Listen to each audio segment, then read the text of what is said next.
যে আমার নির্বাচনী যে পরিকল্পনা, ইশতেহার এবং আমি 180 দিনে কি করব, 5টি বছরে কি করব, সেগুলো আমি প্রকাশ্যে আমি আমার জনগণের সামনে তুলে ধরব।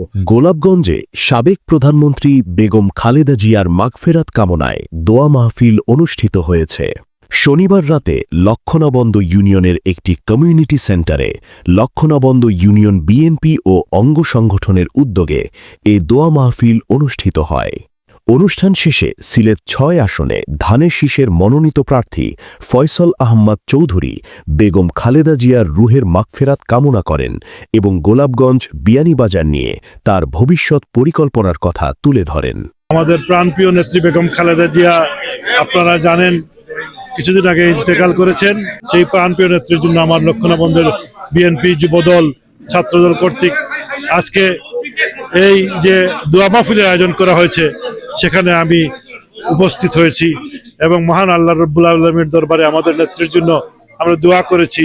আল্লাহ যেন আমাদের সেই প্রাণপ্রিয় নেত্রীকে, দুনিয়াতে তিনি যেভাবে সম্মানিত হয়েছেন, তিনি কবরের জিন্দেগি আখেরাতের জিন্দেগি সেইভাবে যাতে আল্লাহ তাকে সম্মানিত করেন, তাকে জান্নাতুল ফেরদৌস নসিব করেন।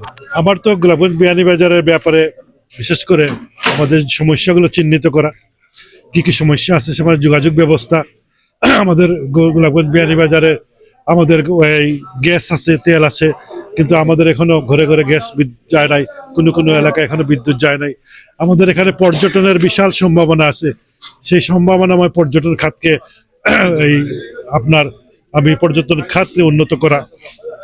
আমাদের বেকার যুবকরা চাকরি পায় না, বিদেশে যাচ্ছে, তাদেরকে বিদেশে যারা যাবে তাদেরকে প্রশিক্ষণের ব্যবস্থা করে বিদেশে দেয়া এবং তাদের শিক্ষার মান উন্নয়ন করা, যাতে এখান থেকে এক সময় যে বাংলাদেশে যদি 14 জন ডিসি থাকতো, তার মধ্যে 9 জন থাকতো এই গোলাপগঞ্জ বিয়ানীবাজারের, এবং যদি মেজর জেনারেল থাকতো 12 জন, সেখানে থাকতো 6 জন থাকতো। সেই শিক্ষার গৌরবকে আমরা হারিয়ে ফেলেছি। শিক্ষাক্ষেত্রে আমাদের বাচ্চাদেরকে, আমাদের ছেলে মেয়েদেরকে উৎসাহ দিতে হবে, খেলাধুলার পরিবেশ সৃষ্টি করতে হবে এবং পরিকল্পিত 2টি উপজেলা করার জন্য আমার পরিকল্পনা আছে। আমি ইনশাল্লাহ খুব তাড়াতাড়ি সময়ের মধ্যে আমার নির্বাচনী যে পরিকল্পনা, ইশতেহার এবং আমি 180 দিনে কি করব, 5টি বছরে কি করব, সেগুলো আমি প্রকাশ্যে আমি আমার জনগণের সামনে তুলে ধরব। দোয়া মাহফিলে 2 উপজেলার বিএনপি ও অঙ্গ সংগঠনের নেতাকর্মীরা উপস্থিত ছিলেন। জাকারিয়া আহমদ, জি ভয়েস 24।